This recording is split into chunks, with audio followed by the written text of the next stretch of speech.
আলোকসজ্জায় সজ্জিত এই কন্যগর যথেষ্ট সুন্দর লাগছে। নানান জায়গা থেকে মানুষ এসছে শুধুমাত্র মায়ের একবার ঝলক দেখতে। আজ মা শকুন্তলার পুজো, ১৩৫তম বছর এই বছরটি।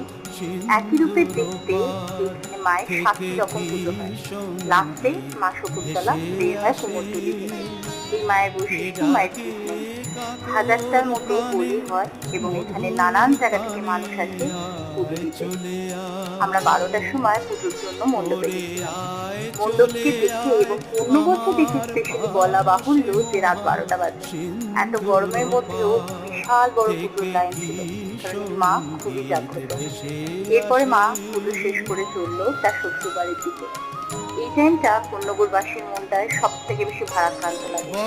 সমস্ত গয়না খুলে মাকে যখন বিসর্জন দেওয়া হয় আর বলা হয় আবার এসো, মা আর রক্ষা করো।